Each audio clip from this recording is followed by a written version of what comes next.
Fala galera, como vocês estão? Bem-vindos a mais uma recapitulação do Roteiro Team.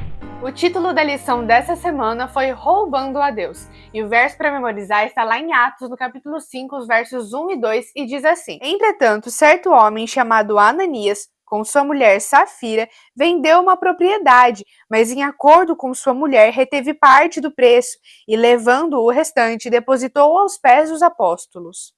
Nós já passamos pela descida do Espírito Santo e já vimos alguns discípulos ficarem presos por causa da palavra de Deus. Mas a igreja não se esfriou depois que isso aconteceu, e com a forte pregação dos discípulos, o evangelho continuou se espalhando, e o grupo dos convertidos ficava cada vez maior e mais firme na verdade. As pessoas começavam a ter vontade e um ânimo para espalhar a mensagem para os seus amigos, para os seus familiares, vizinhos e por todo mundo que vissem à volta. Assim, a igreja primitiva foi ganhando uma força absurda, tendo acabado de ver os acontecimentos que vinham se acumulando, vendo o testemunho de Jesus e dos discípulos em vida. Essas pessoas ficaram muito fortes e, com o Espírito Santo ajudando elas, eram capazes de fazer coisas incríveis naquele tempo. As pessoas se juntavam e, com fé em Jesus, juntavam também os seus bens, as suas capacidades financeiras para ajudar outras pessoas. Não havia alguém que ficasse desamparado dentro daquela comunidade. Os irmãos se uniam, juntavam os seus bens financeiros e ajudavam aquela pessoa, repartiam entre si tudo que tinham, para que ninguém ficasse sozinho. Foi nessa onda que as pessoas começaram a se sentir tocadas, e quem tinha um pouco de dinheiro sobrando doava nas mãos dos discípulos e dos apóstolos para que eles distribuíssem para quem eles sabiam que precisava. Assim aconteceu com um homem chamado Barnabé, que vendeu uma propriedade que tinha para poder colocar o dinheiro na obra. As pessoas começaram a seguir esse exemplo, e ele não foi o único que fez isso. Mas como nós vimos na história dessa semana, nem todo mundo fazia com o coração puro. E a história de hoje nos traz um casal, Ananias e Safira, que após a sua conversão, muito emocionados, decidiram seguir o exemplo de Barnabé. Mas ao ver a grande quantia de dinheiro em mãos, decidiram entre si ficar com uma parte, mesmo tendo prometido doar toda a quantia para os apóstolos. Chegando na frente deles, decidiram dizer que aquela era sim a quantia total e mentiram para o Espírito Santo na frente de todo mundo. Deus não deixou barato e entendeu que precisava dar um recado à sua igreja. Aquele tipo de ação não seria permitida, muito menos aquela glória de ser ajudante na obra de Deus seria dada a um casal tão hipócrita.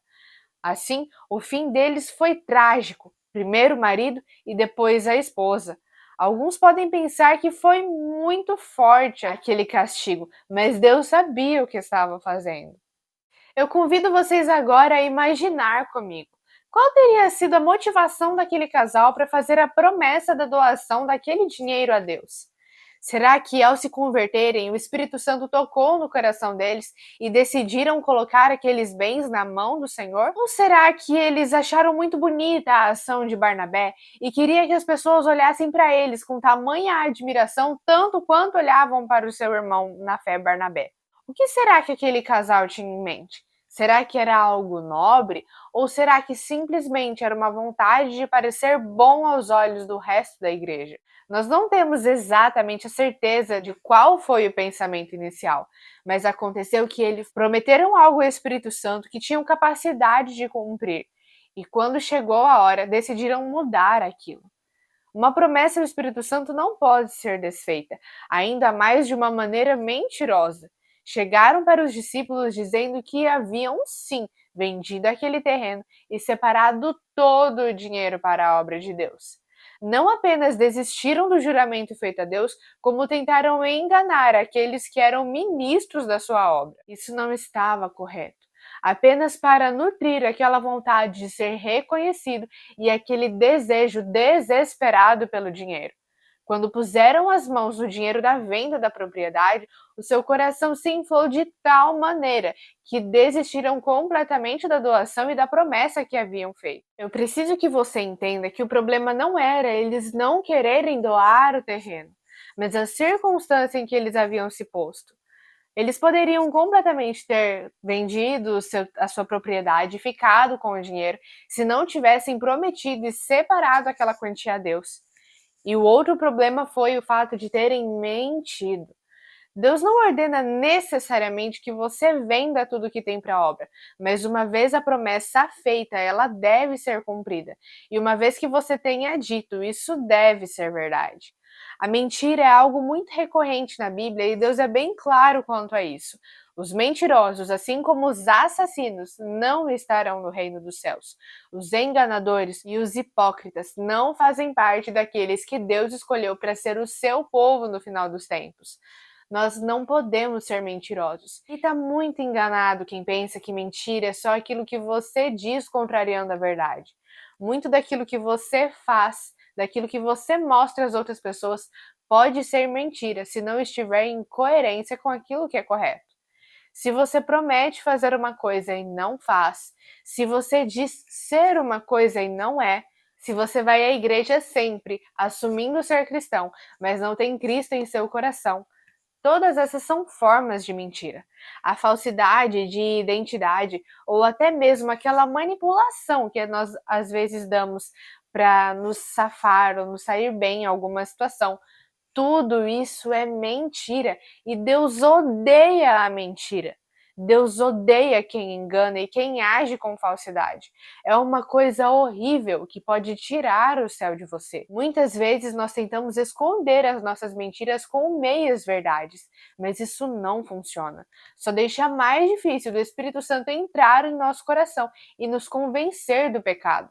Ananias e Safira tiveram a coragem de mentir na frente de Pedro e insistir naquilo. Pedro não estava provocando eles ou criando uma armadilha quando perguntou se aquele era de fato o valor total da propriedade vendida.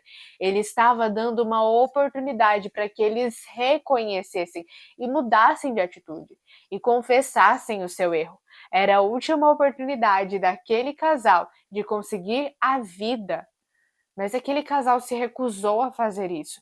E Deus precisava mostrar para uma igreja que estava nascendo ali que aquilo não era correto e não seria permitido. Essa história é muito importante na Bíblia, para nós entendermos a veracidade das histórias que Deus nos conta através desse livro.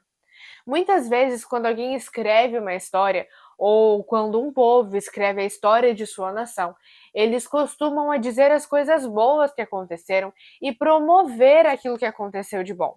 Mas a Bíblia também revela o que aconteceu de errado e as pessoas mal intencionadas que surgiram em pontos legais da história, como acontece aqui na história da igreja primitiva. A Bíblia conta, sim, que a igreja estava crescendo e que as pessoas estavam se unindo com bons objetivos, mas não esconde o que aconteceu de ruim e as pessoas que, com aparência de cristãos, fizeram coisas para desagradar o Senhor. A Bíblia diz que isso deveria acontecer por toda a história da igreja. Afinal, em nenhuma época nós, o povo de Deus, ficaríamos livres dos ataques do diabo. E se nós mesmos não prestarmos atenção, nós podemos ser aquelas pessoas que mancham a história da igreja.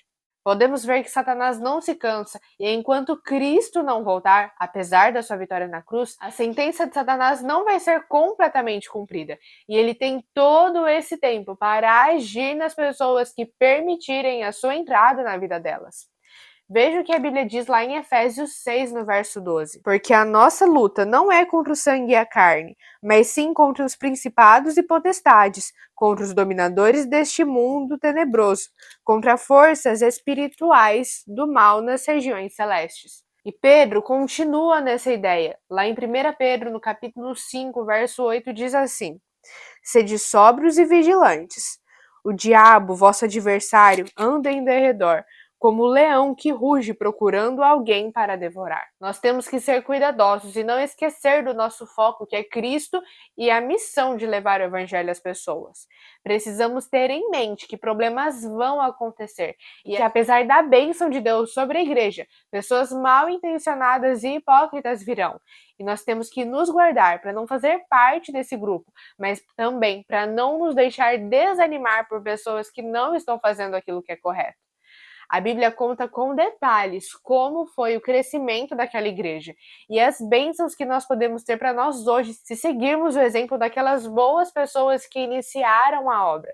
Nós devemos ser fortes e generosos como eles. Jesus também já ensinava no seu ministério aqui na Terra que a generosidade também é um dom de Deus para a pregação do Evangelho. Ele já dizia que era melhor dar do que receber e que nós tínhamos essa missão de Deus para ajudar as outras pessoas. Jesus não simplesmente chegava com a palavra de Deus, mas também atendia às necessidades físicas das pessoas, para que elas pudessem entender que Deus se importa com você não apenas na nova vida, mas também com aquilo que você está passando agora. Deus é sensível e te ama ao ponto de se importar com as dores e com os sofrimentos que você tem ainda neste mundo. Nós, como cristãos, também precisamos ter essa sensibilidade e mostrar Jesus através dos nossos atos de bondade para com as pessoas. Nós precisamos ter esses gestos de maneira genuína e não simplesmente querer aparecer como o casal da história fez.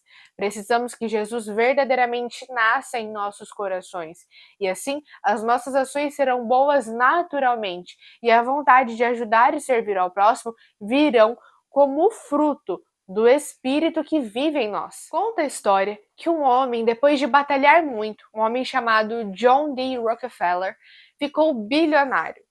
Ele se esforçou muito durante a sua vida e sacrificou muito da sua força e da sua mente para conseguir aquele status.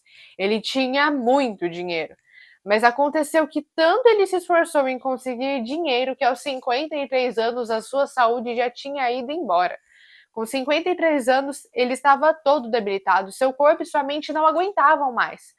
Afinal, ele nunca havia sido feliz, mesmo com tanto dinheiro, mesmo sendo considerado para alguns como uma pessoa que venceu na vida. John não tinha essa mesma perspectiva e estava acabado quando ouviu dos médicos que só duraria um ano mais.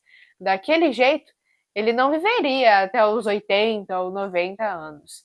Mesmo com tanto dinheiro e podendo comprar tudo o que quisesse, a sua saúde, a sua vida não era algo que ele podia comprar. John agora, mesmo podendo pagar qualquer restaurante da cidade, estava vivendo à base de uma dieta de leite e bolachas salgadas. Algo horrível, e ele realmente não entendia, mesmo com tanto dinheiro, por que ele não conseguia achar a felicidade. Foi então que ele pensou: eu já vou morrer mesmo, que pelo menos esse dinheiro seja útil.